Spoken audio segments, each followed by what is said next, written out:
Hello, hello, beautiful people of the internet. Hello, not delusional. The Chaucer.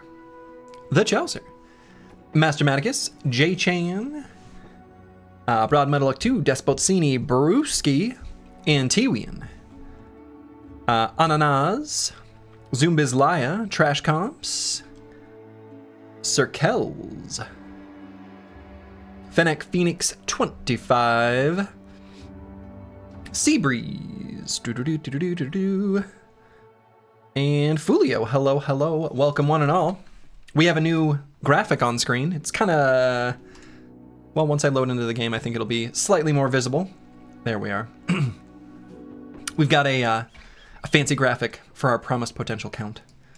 Hopefully that's neither too large nor too small. We've had 3 brothers reach their potential, and 6 brothers fail. We had this nice pattern going. Fail, success. Fail, success. Fail, success. Fail, fail, fail.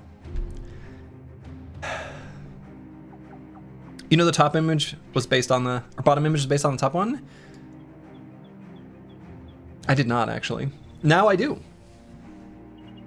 Makes sense. Is it a 50% chance? It is. It is a 50% chance. So, unfortunately, we have been unlucky, as it goes. Ulfadin, hello, hello. Someone on YouTube suggested that Goat Swordlance should simply be replaced with Reaper, and I agree. Also, another thing that was pointed out to me, again by a different person on YouTube, Unstoppable was reworked, and I missed it.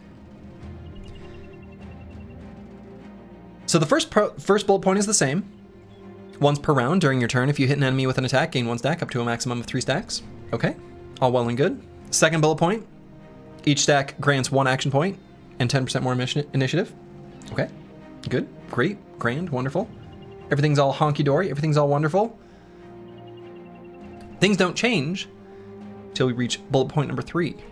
Lose 1 stack whenever you use a non-attack skill. So, if we do something like use bandages or rotation, we lose a stack. But if we wait, we do not. Lose all stacks when you use recover or get stunned or staggered. This build has become even better. We can now wait. And I'm okay with still taking rotation. Like, if we lose a stack of Unstoppable for rotating, that's totally fine. Totally fine. Can't get anything past those YouTube guys? That's right. That's right. So actually, I feel like Unstoppable is even better for like all sorts of other situations. And in fact, I kind of want to take it on a lot more brothers. Right? Because if I think of a bro in the phalanx that's got like flexible, we're running Unstoppable pretty much anytime we see it. Like, if weight doesn't get rid of stacks and we actually care about the initiative, oh boy. Oh boy. So, pretty good. 95, oh yeah. This brother is an absolute monster. Ulfadin is a monster. Ananas, hello, hello. Ananas, I have bad news. Oh, I guess you're not going to show up here. I got you killed. So you've been dismissed. Honorably discharged, given a compensation, a severance package. But I forgot that you were lower level and pushed you up with the rest of the bros. Sort of, honestly, just complete lazy execution. So it's very sad.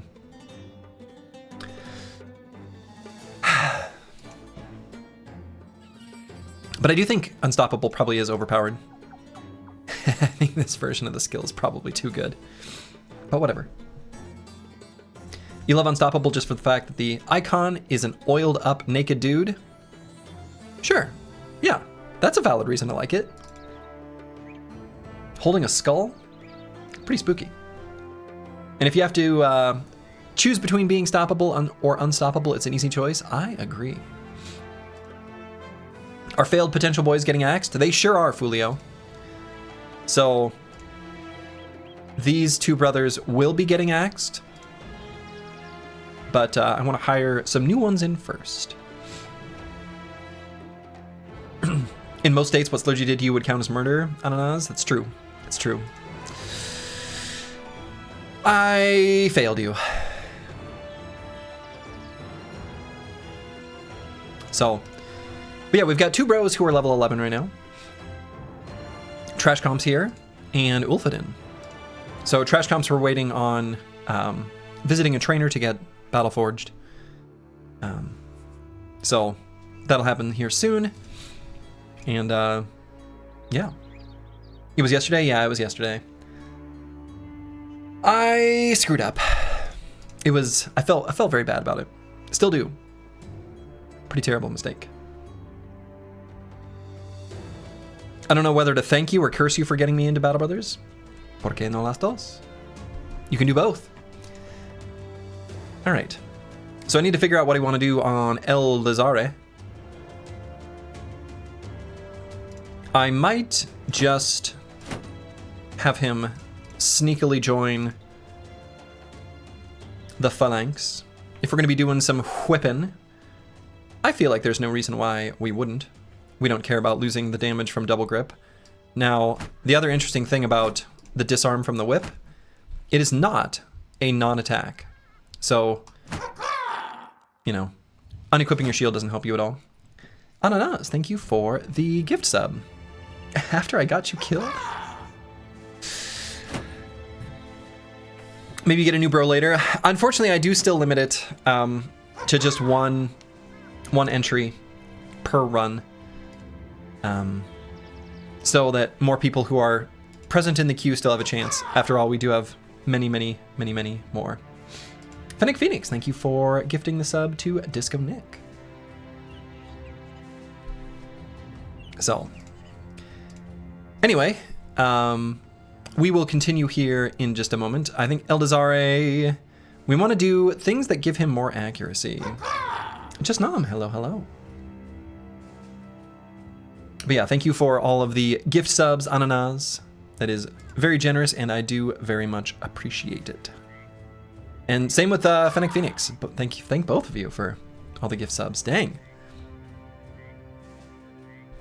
I do like the multiple cacaws for each one. Just be careful about fighting noble armies. Yeah.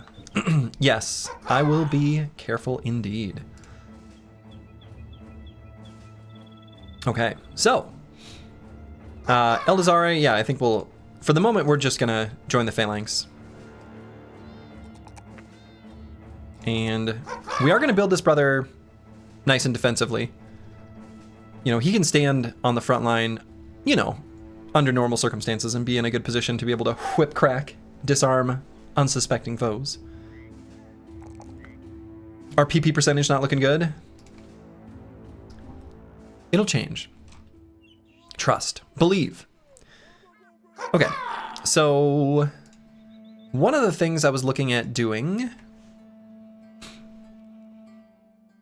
there was something I was thinking about doing before I left this town, and now I can't remember what it was. Oh yeah, I was deciding whether I wanted to purchase a potion of knowledge. I think I'm gonna hold off. So we haven't been to the southern towns in a little bit. So I think we're just gonna visit each one in turn and check for new brothers. And then once we get those new brothers recruited, we'll probably dismiss our level 11 bros that failed potential and distribute their experience among the newcomers. I think it'll be the plan. It would be cool if the sound effect played a bunch at once, slightly staggered for gift subs, so it sounds like a flock of birds. It's a great idea, and I can do that. That is a great idea, Despotzini. Got to put that digital audio workstation knowledge to use. That's a great idea. You love to hear it. Okay. You want to check ingredients for the action point potion? Oh yeah, I did. Let's see. So I got to change the settings. World quality of life.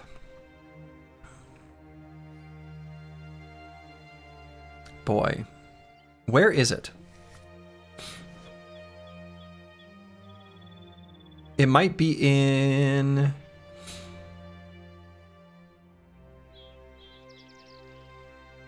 You can't say fight in your name? What? I'm not sure I understand what you were saying, Ananas.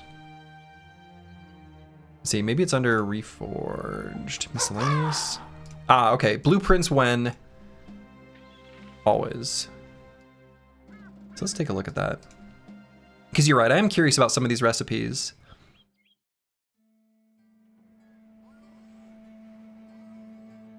Oh yeah, there's this one.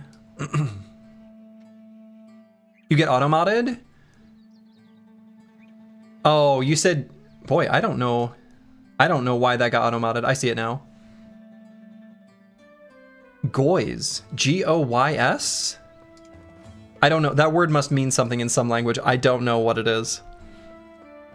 So... So, what was I gonna look for? Yeah, the action point potion. Which is... What is it called? I obviously must have scrolled past it and missed it. Fireblood? Yeah. Okay, so sulfurous rocks, serpent skin, and Hardened bones. Yikes, that's kind of a big price.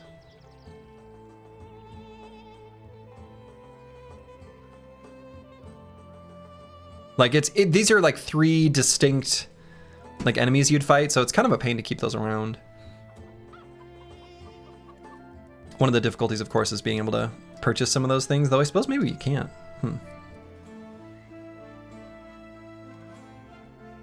So, yeah, 3 of 9 success rate so far. Oh well. So it goes. I think we're just gonna move on from here. We're gonna walk up to Alpha here. We've got a couple pretty terrible injuries. I wonder if I... Oh, we don't have a temple here. Never mind. The G word is a derogatory word referring... Is it really? Okay, I feel very naive. I did not know that. Why there got to be so many derogatory terms for people? People just trying to live their lives. Nah, you're good. Okay, I did not know that. Anyway, I guess I understand why the auto mod caught it. That is, but in this case, that is obviously just a typo. So, okay, so yeah, I might want to fix up these injuries. Let's see what we got for recruits. All right, found ourselves a refugee. We'll take a peek.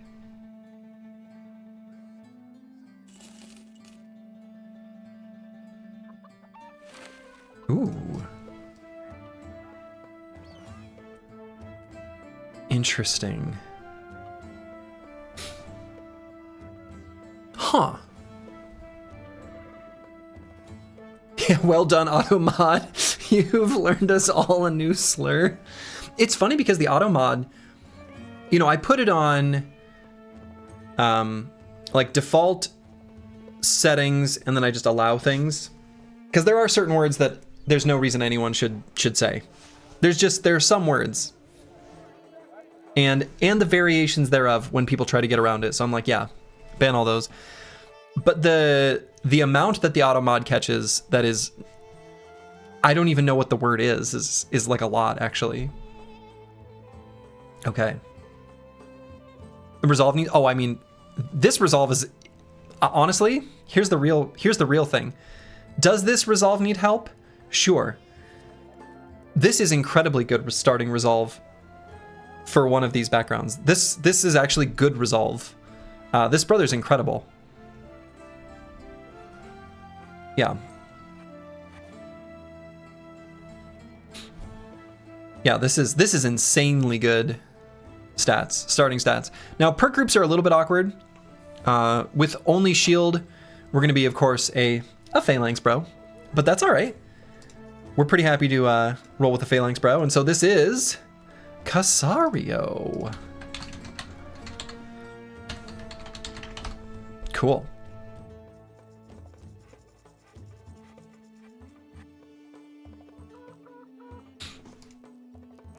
Hammer Phalanx is always welcome. Hammer Phalanx is always welcome. Yeah, this is good. We need to get more shields. We're going to be fighting some nomads, so we'll have the opportunity here relatively soon. I'm going to hold off on giving Eagledub and Advanced Lightning their Severance packages until we get a couple more bros, and then we'll be able to bring that brother in and hopefully a few additional ones.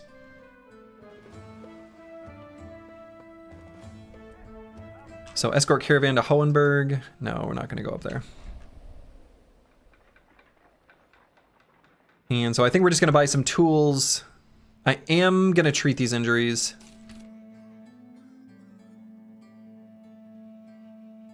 And maybe even buy the medical supplies, because we kind of need the squad to be in a little bit better fighting shape. Okay. Started your Dregs run today, and Slurgy came with the Hatred of Beasts, plus 3 stars in melee and fatigue. Wow, that is absolutely nothing like real life. I have a love for animals. And I have the clumsy trait IRL. But I'm glad we could have the Slurgy in your game roll well. That's fun.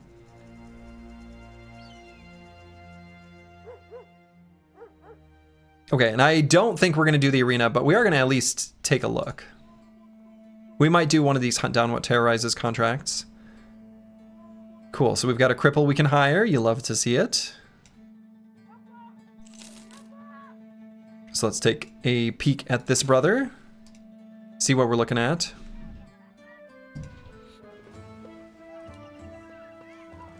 Not terrible.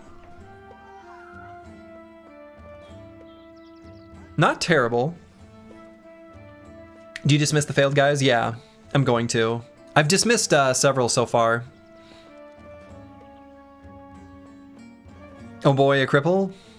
See, and that was one of the words that the auto mod was blocking for a little while until I was like, hey, Twitch, it's okay. It's okay. You're too hard on yourself, Slurgy. Calling yourself clumsy makes it sound like you've scored negative points in a basketball game or something. Yeah. Something like that. Something like that. Okay. Getting dismissed for your failed potential. Yeah. Well, we'll see. We'll see. We'll see. It, you know, it. Oh, I suppose that's from. Oh, yeah. It did already happen to Fulio. That's right. Think about it this way. You were picked up off the street, given a life of camaraderie and friendship, lived to tell the tale, and then, without even having an injury, were honorably discharged with a generous severance package to live the rest of your life in luxury. I say that's a pretty good, that's like a happy ending. FOG, level O. Slurgy maxing this EU coding night again. Wonderful. You love to hear it. Anyway, so this brother, I kind of think I'm going to keep him. Like, this brother's got some good things going on. Yeah, bad sword lance. I mean, don't get me wrong, it's not like as high as Ulfadin's start. But if we're looking at, so, average final melee skill of 73. If we realize our potential, That'll be 88. That's not even way behind Ulfedin, right? It's behind him, don't get me wrong. But this bro actually is legitimately pretty good. Many of us in here have been ditched by a wife or a girlfriend for your lack of PP.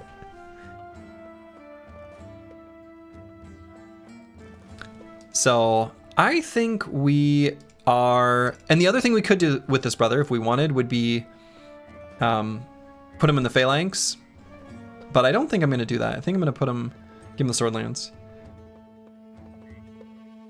You're severely disappointed in another Battle Brother stream. Window color exploration stream soon, Riot. I mean, I think we've got I think the gateway is, the portal to another dimension is open back there. His perk groups are great. Yeah, his perk groups really are great. The window seems up. I'll have to flip the switch. But yeah, I think it's interesting too. The prospect, one of the things I kind of want to try to do is potentially to do like Weapon Master with a Sword Lance bro to be able to do, I don't know, maybe things with other weapon groups that are like other AoE attacks. So either hammer, two-handed hammer, or two-handed sword. There's some interesting ideas there that I think is okay. Maybe a Warden build? What is a Warden build? One of the problems with Warden is that it's like, I think it is okay, but you really want to put it on a brother who you want to get attacked, and that the AI isn't going to try. I don't know. I can't reason out like a great way to use this. So I'm not sure. Slurgy's blue shifting again. Uh-huh. In any case, I think this brother's actually pretty okay. Brewski. Good. I think it makes sense for Brewski to be a Sword Lance bro.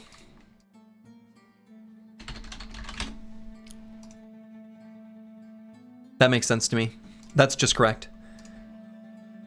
All right, I like what we're picking up so far. Excuse me. You're calling? Exactly. Exactly. All right, we're going to take a look at the arena, but we're probably not going to do it. 5 Nomad Outlaws.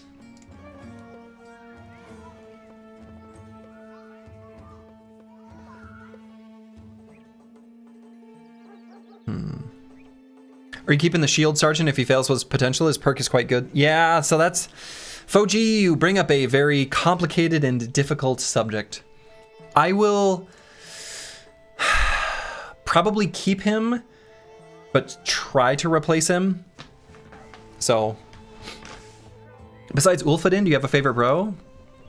Boy, this is kind of like asking like a mother who their favorite child is. I mean, they secretly have one. They're just not going to say it in polite company.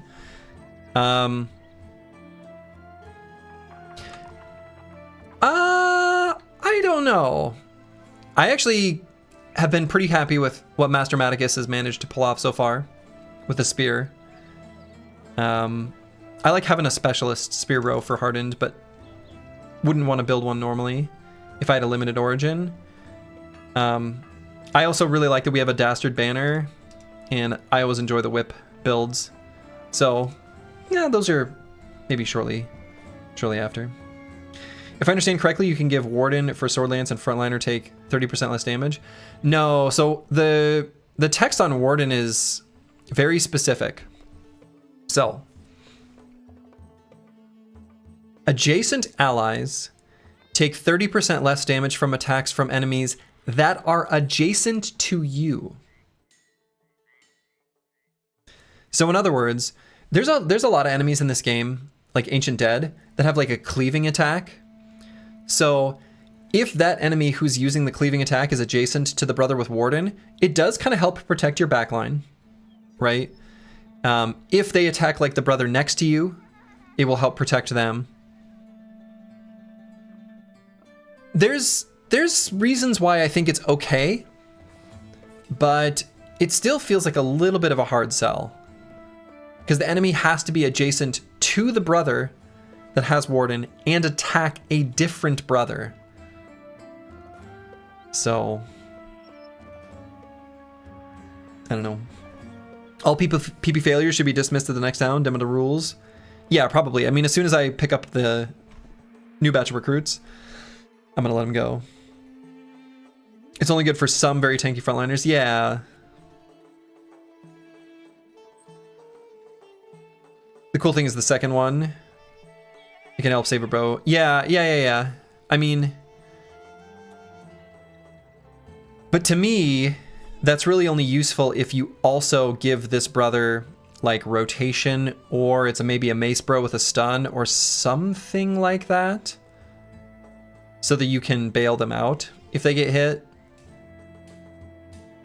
as like a extra thing. I don't know. This one seems a little bit hard to use. So anyway, 5 Nomad Outlaws. I probably shouldn't. I kind of want to. Like, I want to go into the fight with... Like, I kind of feel like... Honestly, that, like... Trash comps... Like, reposting in the corner. And then Ulfid in behind. I actually kind of feel like they probably can, and then we just bring one more brother. Bringing the gunner for the arena fight? No, I don't think so. But I probably shouldn't even do anything that could potentially risk our only good brothers, so I'm not going to.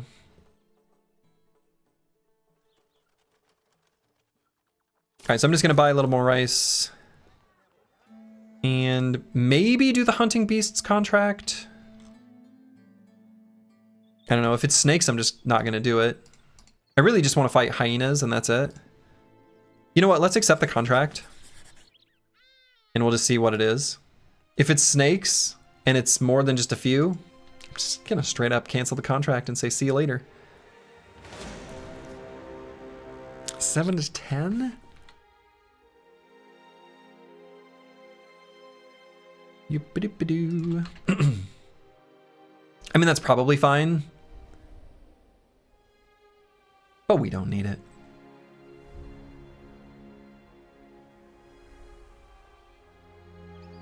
Yeah, maybe the next sucker can fight those snakes. Yeah.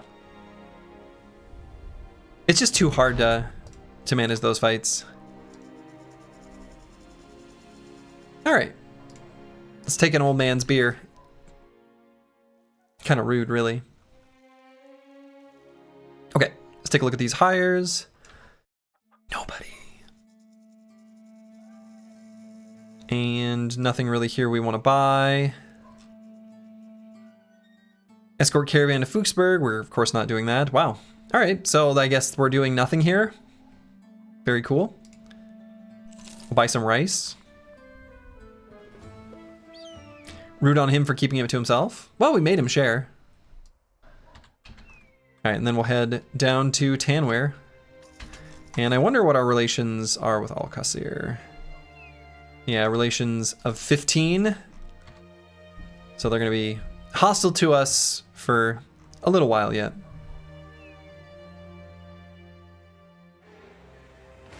Ooh, nomads are running from something. We'll fight him.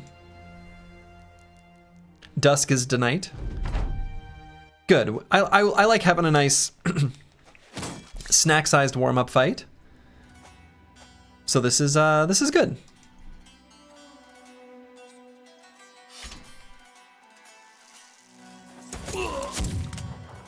Ooh, gave this guy inhaled flames.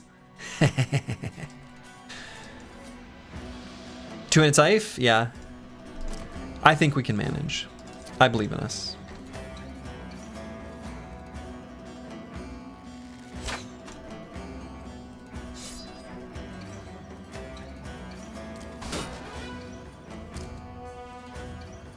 The nomads are hard to hit.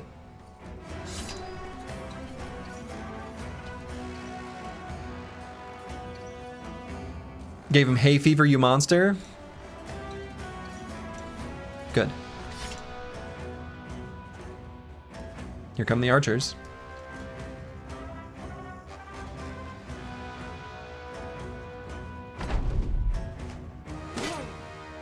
Okay, rude.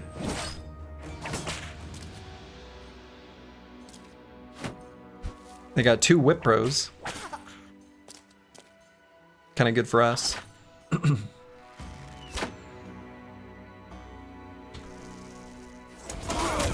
Oh, yeah.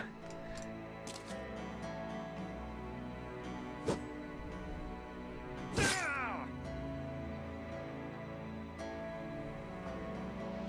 wait there for just a second.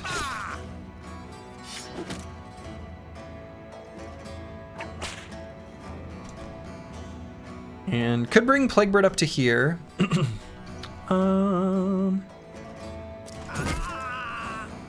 I guess I didn't have to attack him. That was a little bit premature.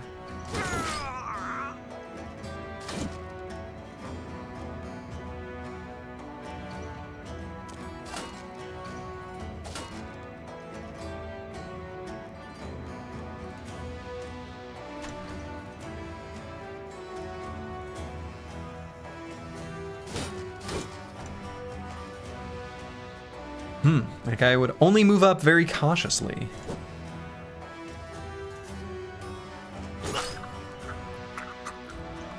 Move trash comms up to here.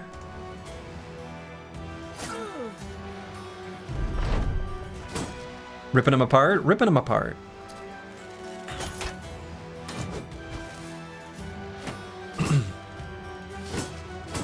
Who are these guys? They can't be the Dregs. The Dregs have they've kind of grown up. They've become real bros. You love to see it.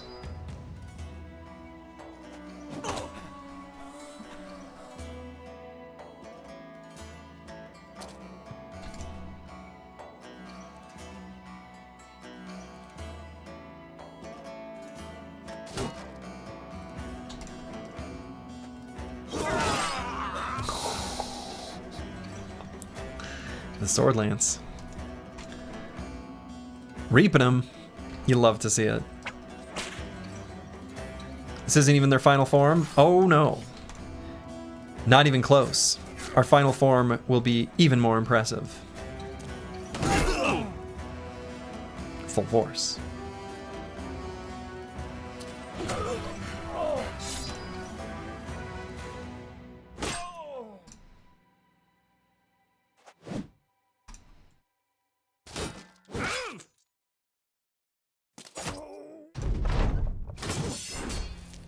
Okay.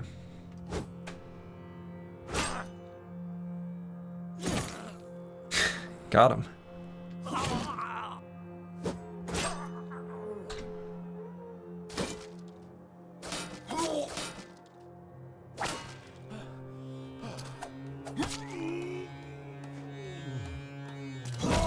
Okay.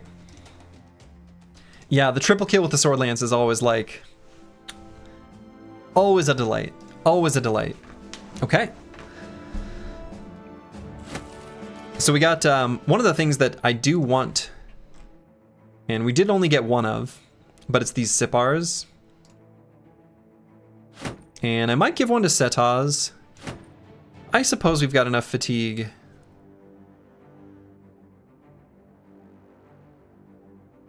Yeah.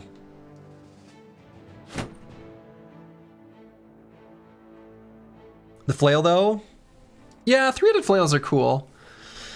We don't really have any bros anymore that we're going to be using that are going to make use of the flail. All right, Trash Comps gained a swag level. You'll love to see it. And this brother, let's see.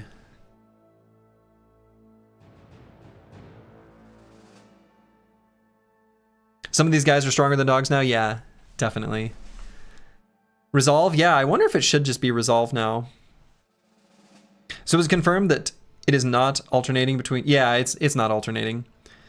It was fail, success, fail, success, fail, success for the first 6, and then just fail, fail, fail. But this is like I don't know. Humans get weird when it comes to trying to find patterns in randomness. It's a good survival technique. Finding patterns is good, but yeah, it deviated from its initial alternating pattern. It is alternating, just in a different pattern. Yeah, okay. Yeah, I like this hopeful thinking. I like this. But yeah, I think Resolve is probably a pretty good choice. Variance, your one weakness. Variance is tough.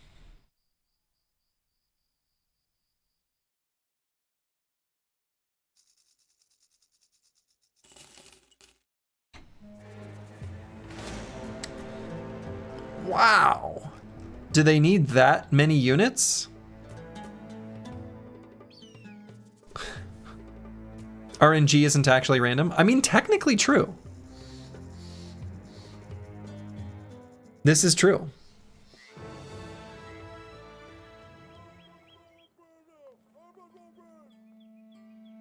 All right, we'll see what's going on here. Also, we can purchase the Fireblood tonics. I wonder if I want to buy one of those to be ready for the Madman when we make our way up there. Oh, what? 3 brothers, 2 beggars, and a cripple? We hit the jackpot.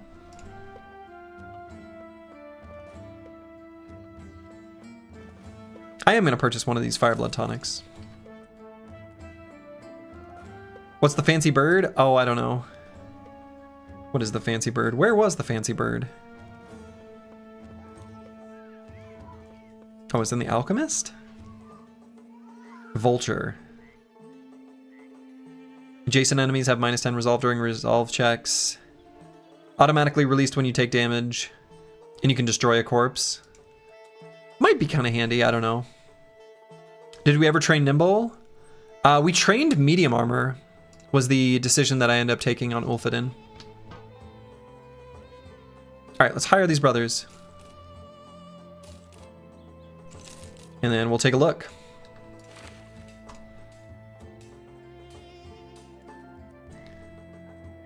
Oh, interesting.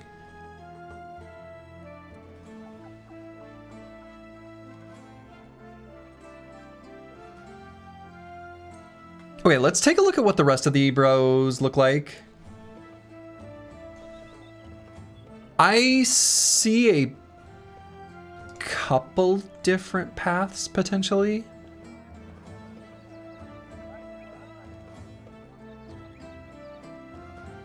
So I'm just we're gonna hold on that for a moment. Take a look at this one.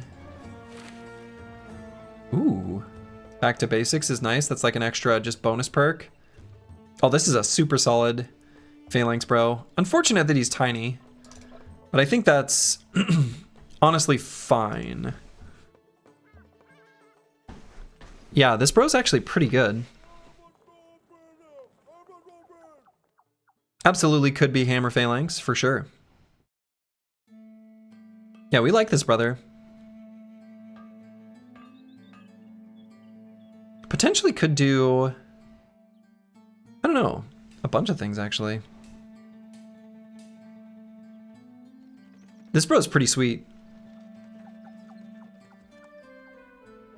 Again, I really like back to basics. That's essentially just an extra perk, and perks are power. Perks are good.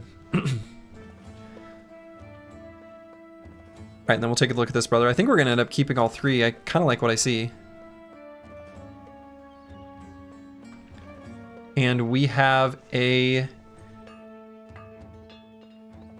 potential backup banner.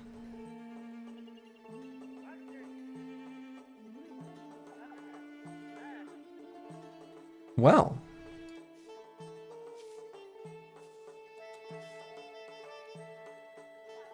Yeah, we can take 12 bros into a fight. Hybrid banner. A starting range skill of 28 is a bit too much of a hurdle to get across. Like, in this case, the talent stars are definitely a trap. A starting value of 28 is almost as low as it possibly gets. So 43. Yeah, but I think even when you consider that, like I don't think I would do that. That's just going to be too much of a liability of a stat to level. Like even starting with 43 is kind of, yeah, this is way too low. So I do think this could be very easily though a backup banner. I mean, his secondary stats are all basically almost high rolled, right? So this bro's pretty good.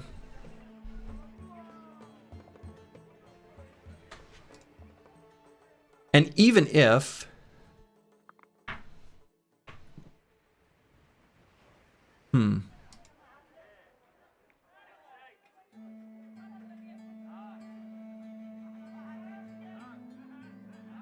it's 83 range, you want like 90? No, I just don't want to put stats in an extra thing that has nothing to do with the banner, basically.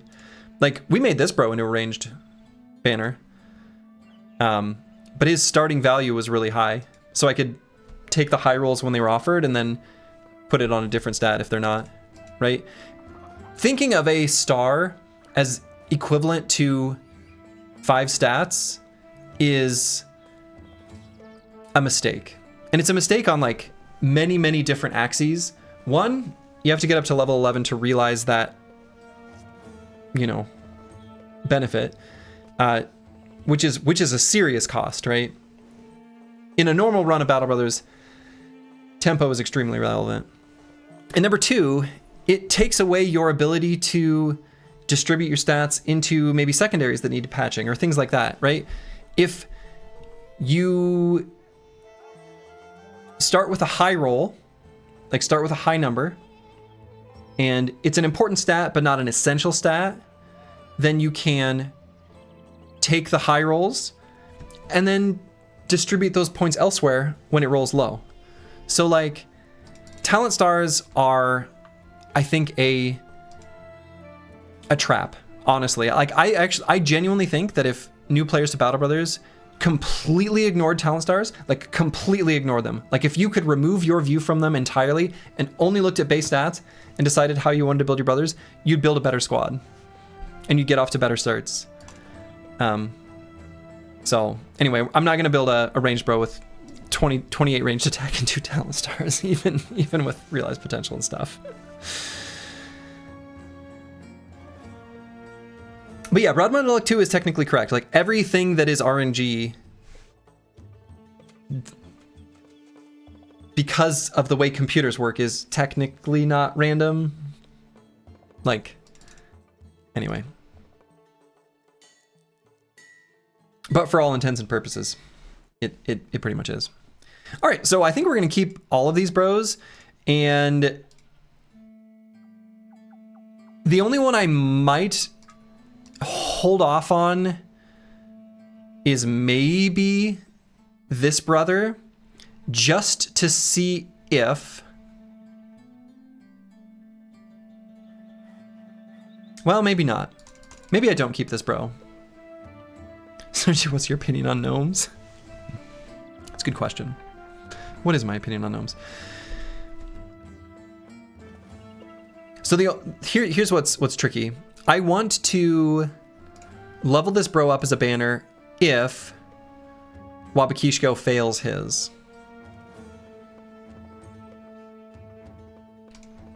He has the ranged combat fighting style, which I actually want, because we want entrenched.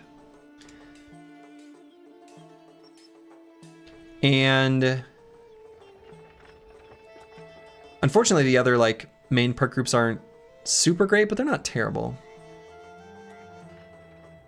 I get your word of advice for your next game. Maybe there's a mod to make the stars to disappear. I don't think so. Not that I know of. I don't think there's a mod like that I know of. But I think stars are the shiny thing that draws people's eyes more than is rational. Can you show how big your wilderness area is? I mean, sure. It's actually a terrible wilderness because of this town and this one. So we're gonna have a pretty awful named item chance when we go through there later. Oh well. But yeah, what I want to know is, will this bro realize his potential? And then I kind of want to decide to keep this bro depending on that result.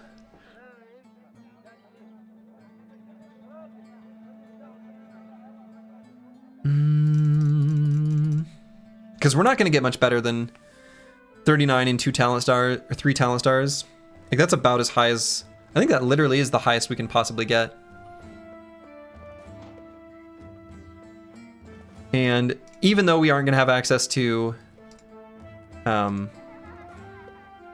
of the other resolve perks, like Fortified Mind and Battle Fervor, we've got really high fatigue, which might enable us to simply roll heavy armor and do bulwark instead. And who knows what, you know, other perk group we'll get here. I actually might keep this brother. Thoughts on a run where all talent stars and traits are not visible? Traits would be kind of tricky though, because you can almost figure some of those out. Just came back with roasted garlic lemon green beans. What'd you miss? Oh, that sounds delicious. Yeah, I think I am going to keep this brother. I might not name him so that I don't pull someone from the queue until we see what Wabakishko does. Or maybe I just level up a backup banner. Maybe we have a backup.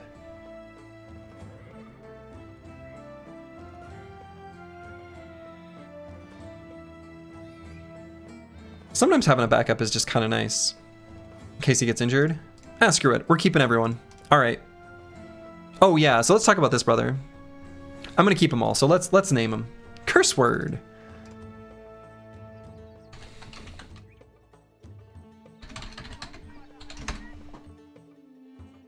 And Susage. And Mystic Nemo. Okay. He's a god then. Arabad curse word is in. Arabad curse word is in. Okay. So. Banner question mark. Susage, I think, is going to be a member of the Phalanx. And he will be a little bit less offensively potent since he's tiny, but that's okay. That's okay. And then Mystic Nemo here. He's interesting. He has Brute. And he has Flail. And he's got reasonably good melee skill for the backgrounds that we've got. The other thing I'm thinking is we got 40 range skill and ranged combat. And he's got okay secondaries, right? I kind of want another ranged bro for the squad because ranged units are just like really potent.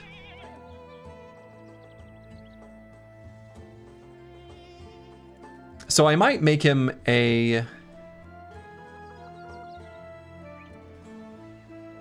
He's got small target too.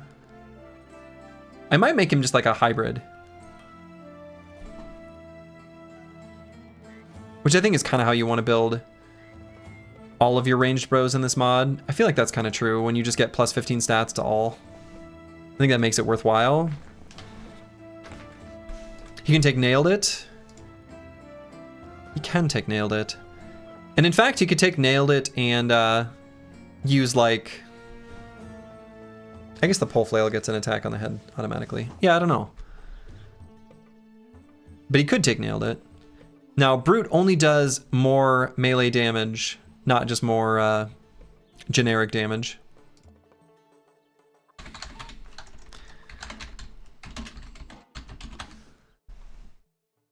He's a little bit of a wild card.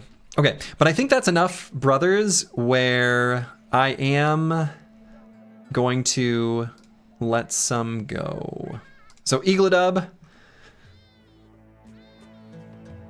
you've done great. you're dismissed. Vance Lightning. Au revoir.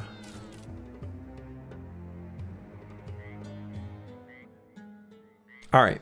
So did anyone hit level 11?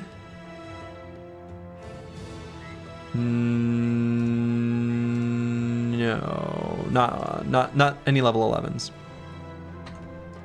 Okay, but we did get some levels there from dismissing these bros. When you pay them compensation, you retain half of their experience distributed amongst the rest of your team.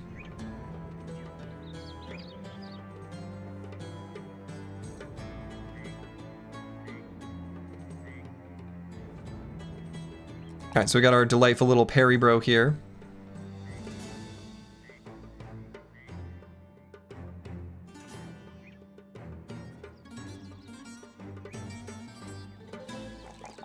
Gonna have some pretty good stats here. You like Indomitable? I think Indom is kind of interesting here. We're gonna make him basically like a parry tank.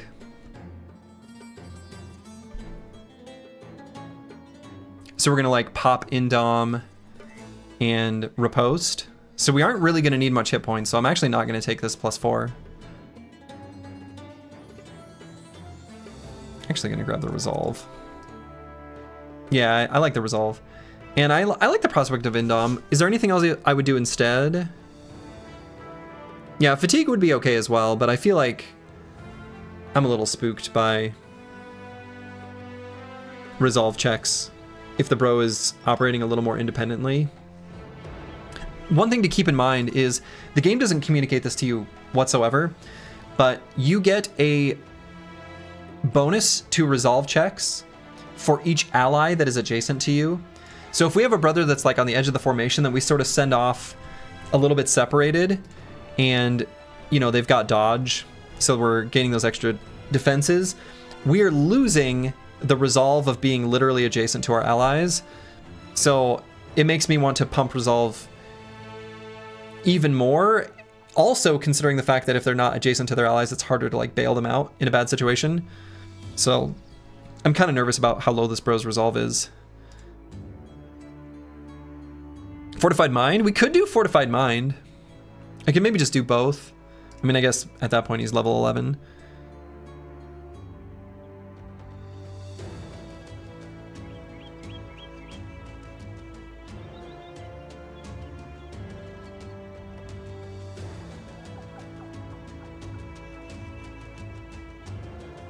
His final build, I think, would not include small target when he realizes his potential.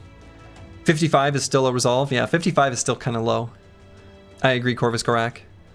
So we're probably going to end up wanting like Fortified Mind on this brother, which I think is okay. He's also out of banner range. Yeah, he's also going to be outside of banner range. All of these things are very true statements. Battle Fervor isn't even a terrible idea for him.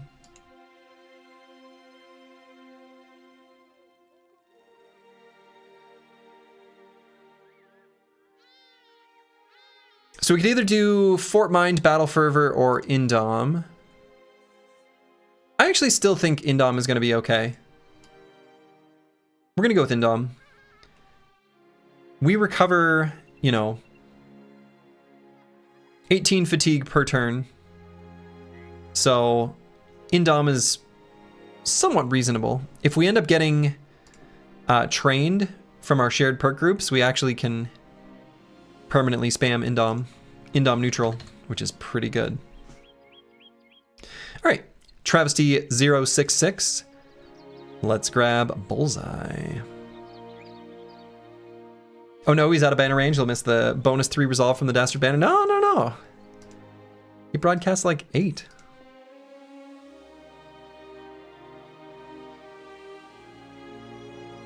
Dastard actually doesn't make it broadcast any less resolve. Whether or not he had Dastard, this is still going to be the exact same value. Hardened does not reduce resolve, like stat, from your morale state. Right? So unlike in vanilla, where when you are breaking, you have minus to all your primary stats, and a lower resolve score, making it easier to make you go into fleeing. Hardened removed that for both you and the enemy, so it's harder to cause morale cascades, which is one of the reasons why Fearsome is less good compared to vanilla. In addition to just like sort of reworking how resolve cascades work in general. Anyway. But Travesty066, happy to grab Bullseye. And let's go fatigue, range skill, and we'll do melee defense. Sure. All right, and then Master Maticus has hit level 10. This bro has been surprisingly good for us. I'm happy to see that Double Strike works with spear attacks. That's a very pleasant surprise. And we can't have this bro lift his spear. So I'm gonna go with resolve there. And what do we take here?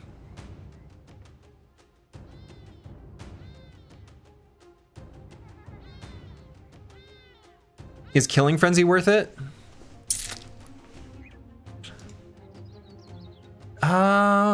I don't love it, but I don't know that I see too many other options that I like. So we might end up going that route.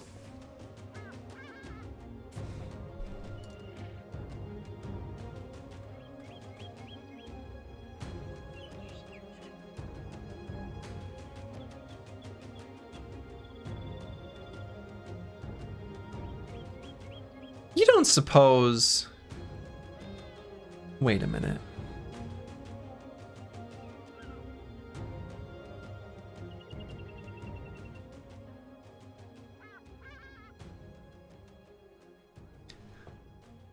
You don't think... If we're spear walling, and we've got a net equipped in our offhand, will it stagger enemies that run into the spear? No, right?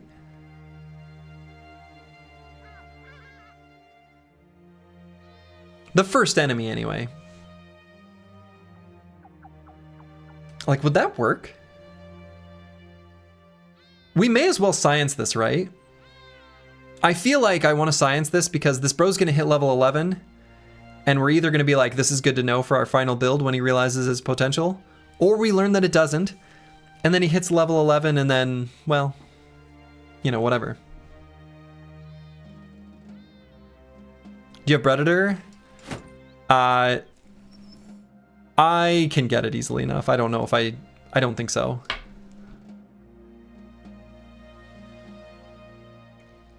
But yeah, I want to try this. I want to try this. I don't know. We'll just test it. We'll do it live. Cool, and these bros are already up to level 4.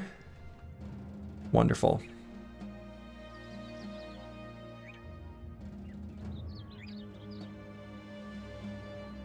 All right.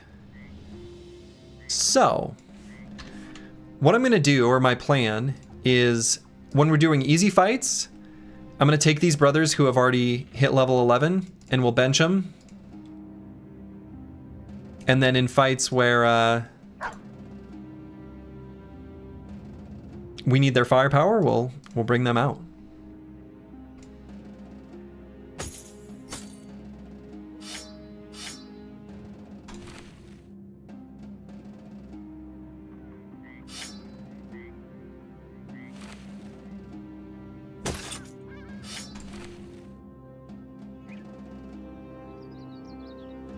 Or if a bro gets injured. Compensating failed 11s, unironically, a good way to level up the bench. Yeah, super good way. Yeah, definitely.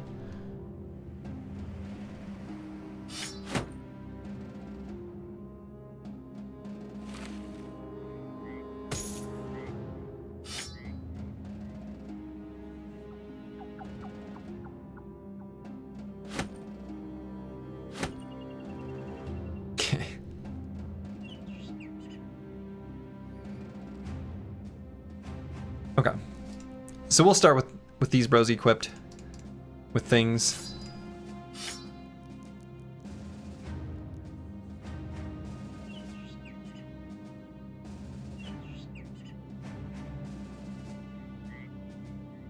Okay, so is there anything else to do here? Armed courier to El Kaffa? You know, sure. We might do that.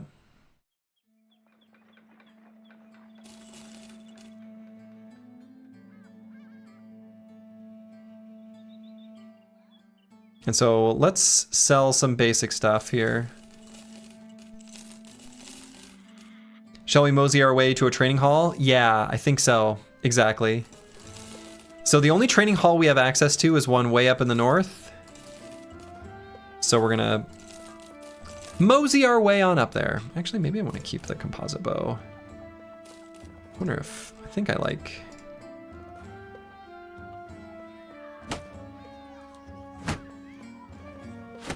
I like the bow and arrow more than the quiver and bolts. Would you miss anyone else PP? Still 3 and 6. Still 3 and 6. All right, and we'll allocate their points when we bring them out onto the battlefield, depending on how we're feeling in that moment. So let's accept this contract and maybe swing by this nomad hideout, or maybe just kind of travel in this little area we haven't been through in some time.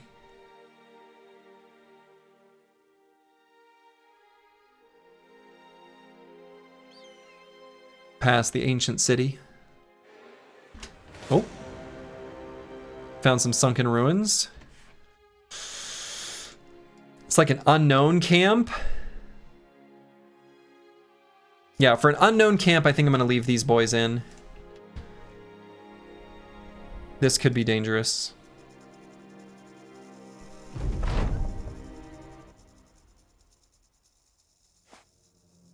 Yeah, so it looks like a pretty high tier nomad camp. We're gonna have to deal with like 5,000 javelins, it looks like. Like 75% chance nomads, you think? Is it that high?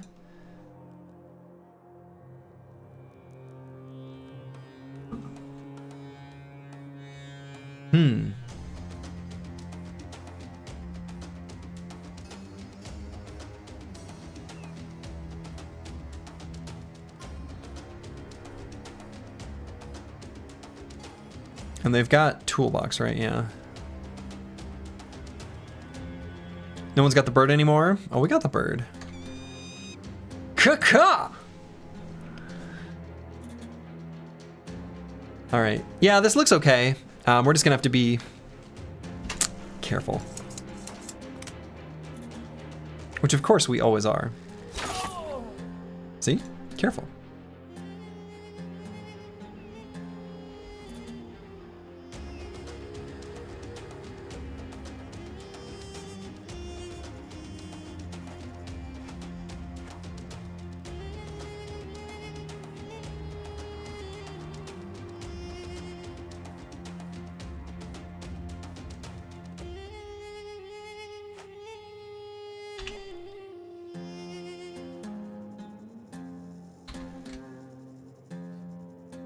So we might want to push forward, but man, all these javs.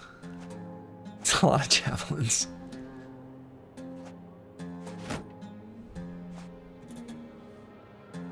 It's 3 a.m. now and you need to wake up at work at 7 a.m. You're going to go to bed. Good luck, Slurgy. Hey, thank you, Ananas.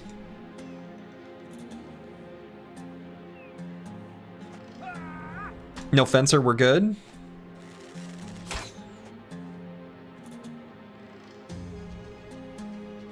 Might be good. Travesty nailed him.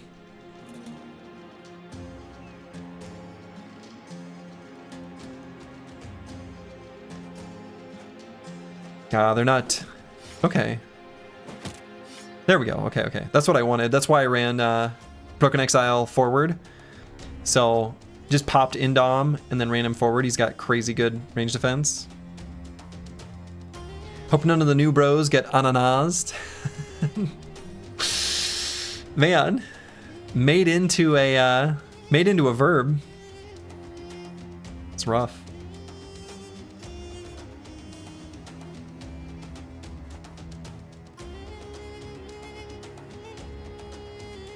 Or Wololode.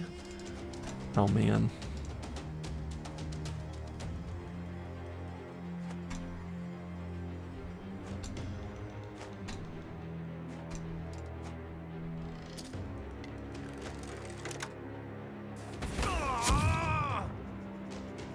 Dang. Really wanted to hit those archers in the back.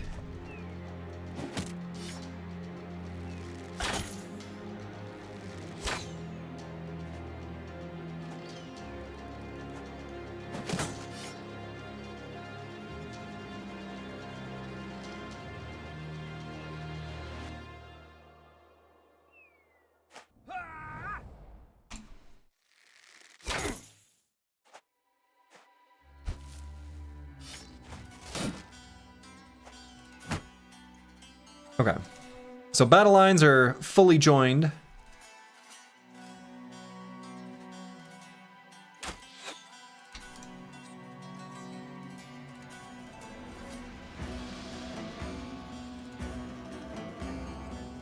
Let's see if I can get one more bro in this little nook. We can reap. I guess I should have moved Wabakishko forward earlier then.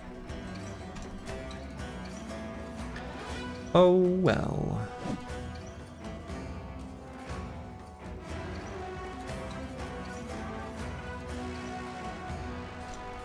We should be able to here soon.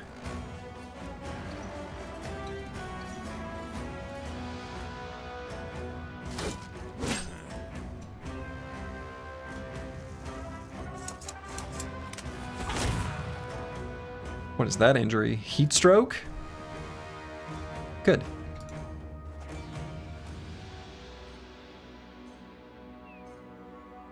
And so let's move Wabakishko to here. I guess that's fine.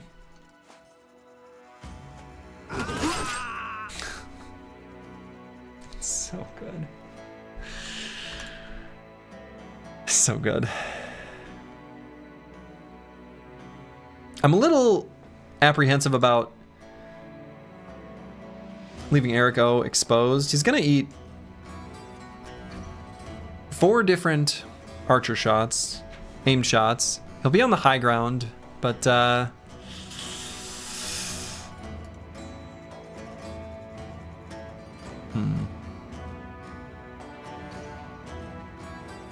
is who they're gonna shoot at though.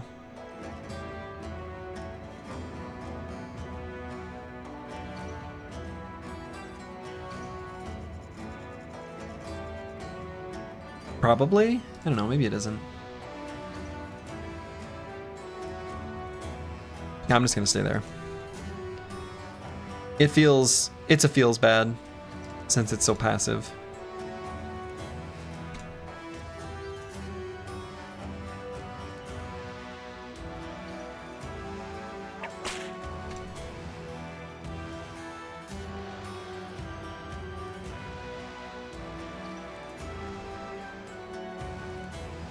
Interestingly, I could do the shield push because even if Setaz fails, King Tech gets to do it for free. We succeeded. Cancels his shield wall.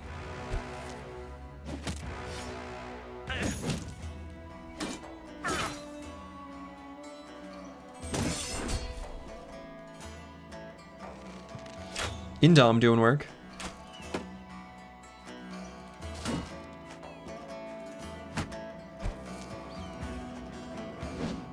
Your girlfriend was mad because you told her not to bring dessert.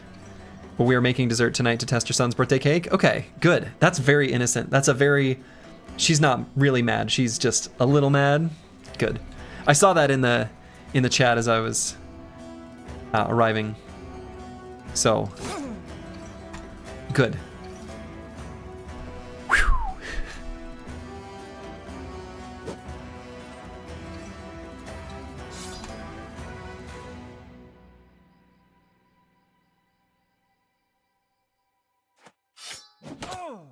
Oh, thought for sure that would be a lethal attack. Full force. All right, so let's finish off this guy first. Then we'll do a big old reaping. God. You love to see it.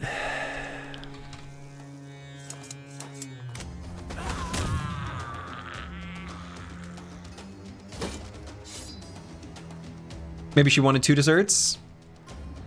Wow. Is that a euphemism? I think it is. It's gotta be.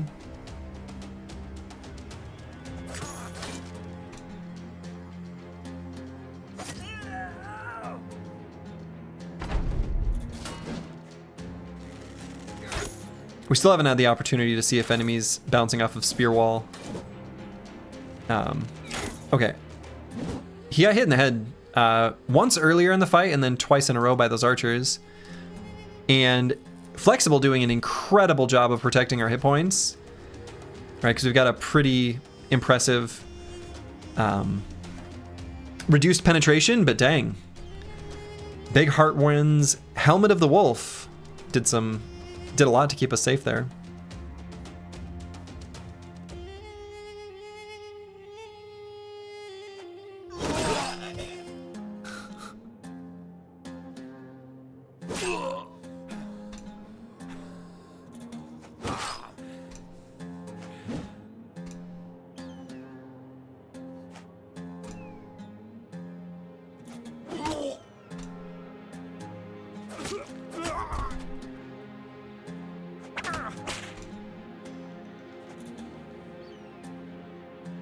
Wolfenden feeling a little unfair to the poor nomads.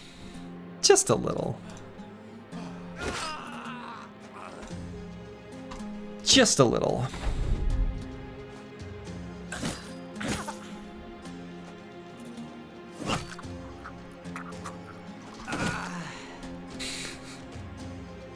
Okay, and I guess the 2 archers are gonna get away. Brewski learned from the best. You love to see it. All right, we gained another Sipar. That's good. We got a fire pot as well. Might find use for that. Let's give the Chaucer a Sipar, and we'll pass back this decorated fancy kite shield back to Mystic Nemo. We probably could have brought the Fresh Boys into that fight, but we didn't know ahead of time, right? So, hey you, yes you, are you tired of fighting under a different banner in every new run?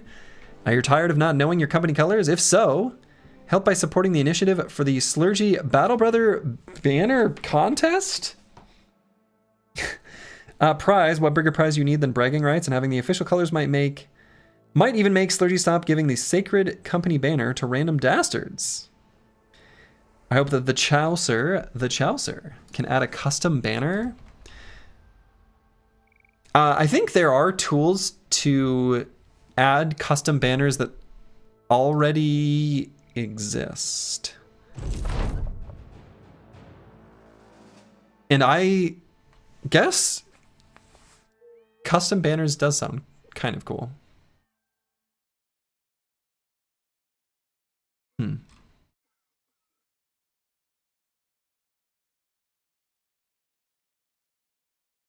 All right, let's just chill here for the morning, till the morning.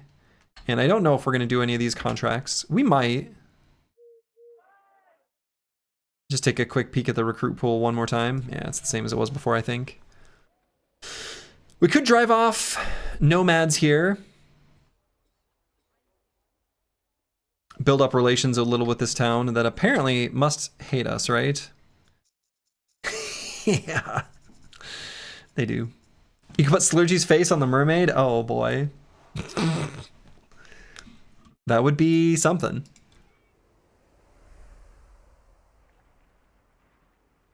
Toppled sandy stones. I kind of thought maybe it would be this camp here, and it is not.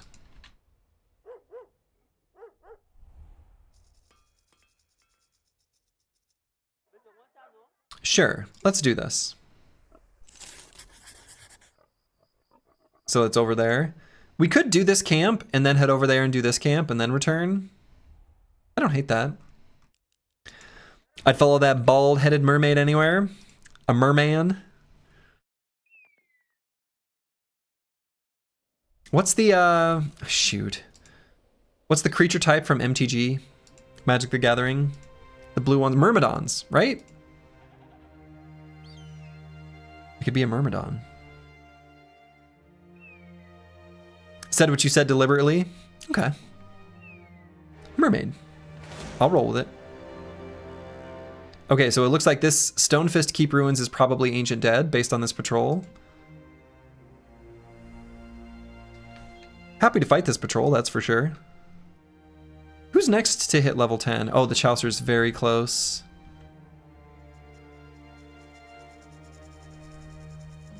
Yeah, the Chaucer is super close. Cool. Merfolk? Merfolk, there it is, Merfolk. Mer brothers. Murthers. Okay, so they've got one spooky boy. And the rest were all auxiliaries.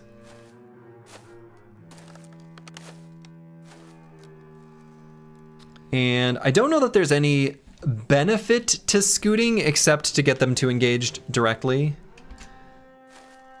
Like there's no scoot and shoot really that we're gonna do that's meaningful. Okay, so there's their Praetorian. He's got a big old spooky crypt cleaver. So we'll just back up 2 hexes.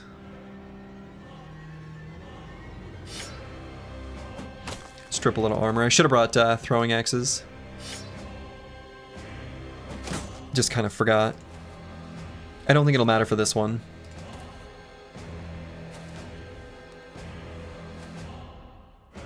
This is a really nice fight. This is a really nice fight. This will be an opportunity to test our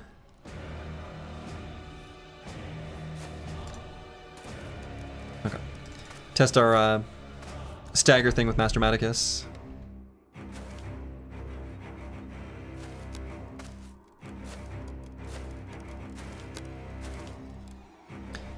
So we need there to be melee contact for them to move forward aggressively. Now,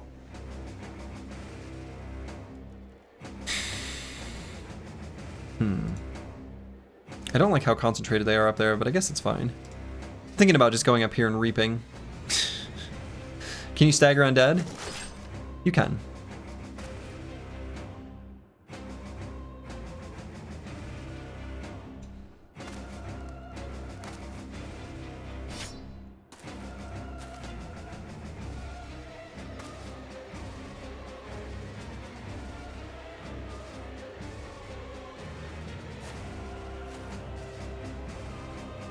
They've got legs. They can get knocked off balance.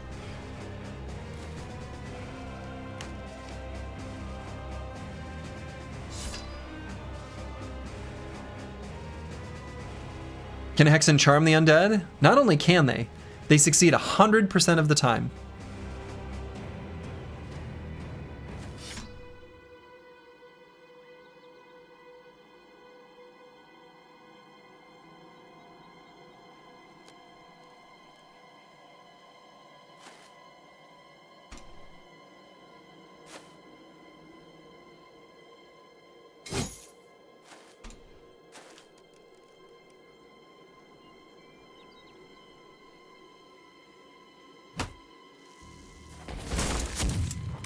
Lit him on fire.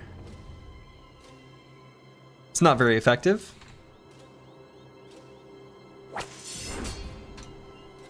But that's okay.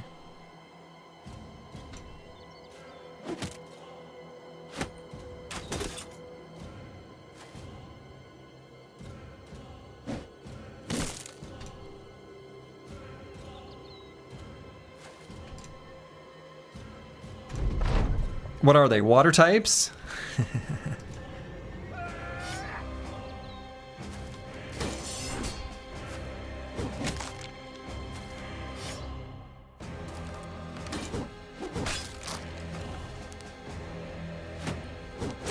Got some pretty good counterattack stuff going on everywhere.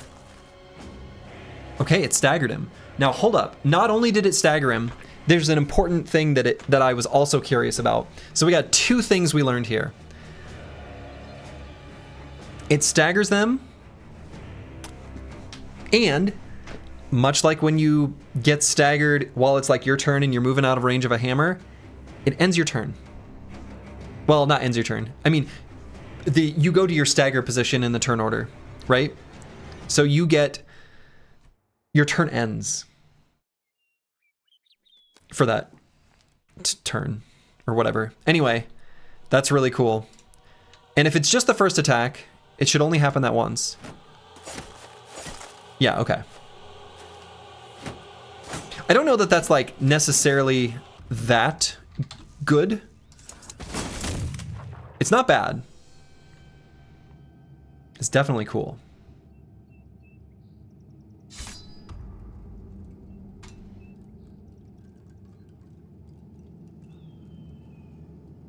Ah, so he's waiting.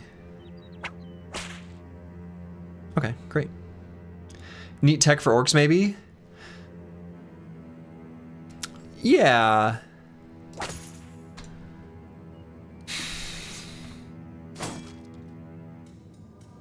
Yeah.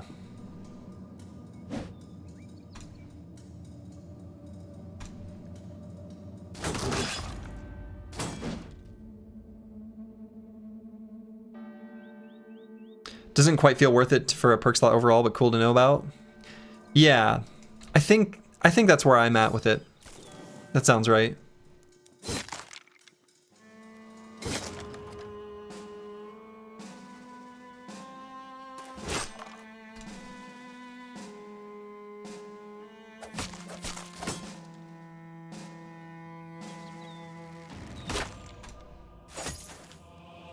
Get staggered.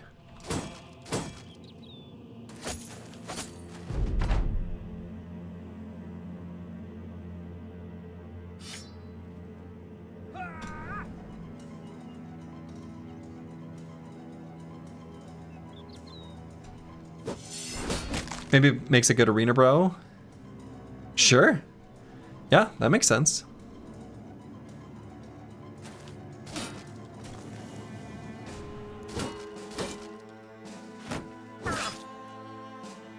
He hit. It's not supposed to hit.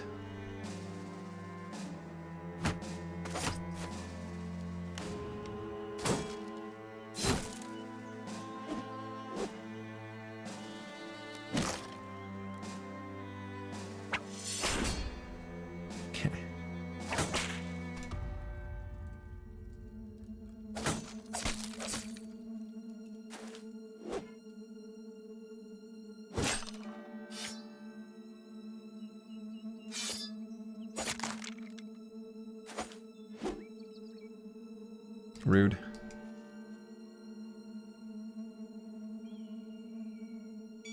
Caca.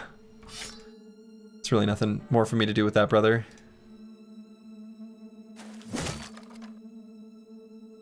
Okay.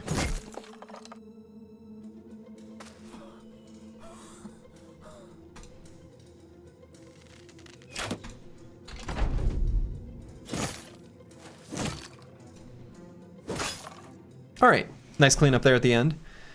And the Chaucer has hit level 11. So,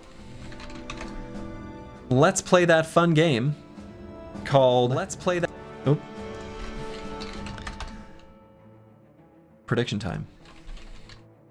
Will the Chaucer reach his potential? Yes or no? You get a minute.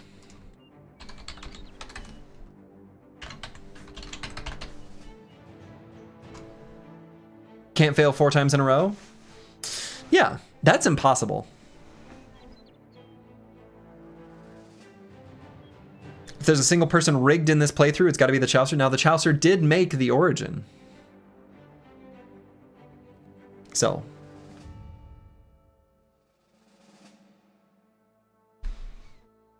We shall see. People are believing, right? We've got 85% channel points believe in the Chaucer.